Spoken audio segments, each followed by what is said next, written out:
छावाता जान के गैर साथे बैठी है डोली में बिहान के।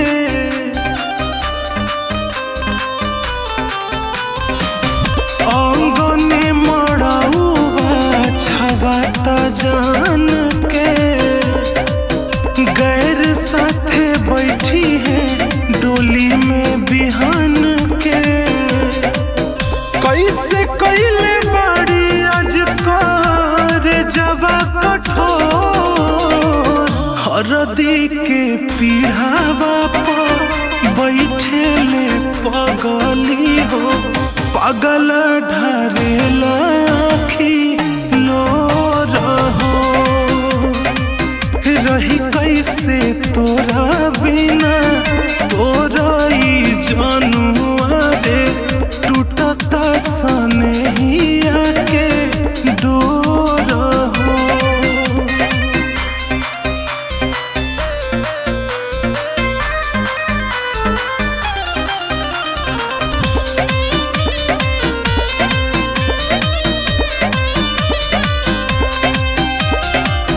आँखिया के सोझा से नूर दोसर कैसे डाली हो।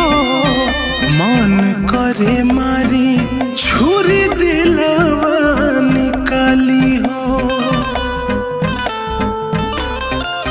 केहू के दिल टूटा तारे केहू से नाता जुटा तारे और मान के अरथिया केहू के उठा तारे।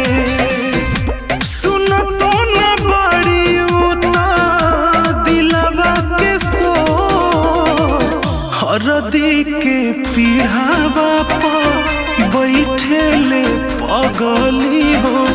पागल ढारेला आँखी लो रहो रही कैसे तोरा बिना तोरो ही जानुआ रे टूटता सनहिया के डोर हो।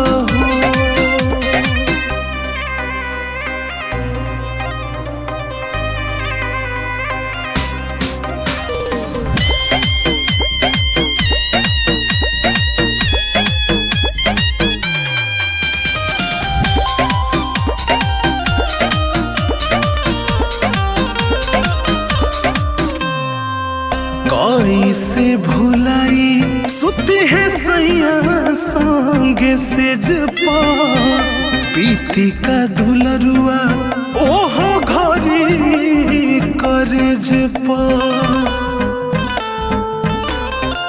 कैसे आलोक पंचम के प्यार एक पल में भुला गईली हो। याद होई न दिल से जुदा भले हमके जुदा कैली हो। प्यार के रिश्ता शायद रहे कमजोर हरदी के पीढ़ावा पर बैठे ले पगली हो। पागल ढारेला आँखी लो रहो रही कैसे तोरा बिना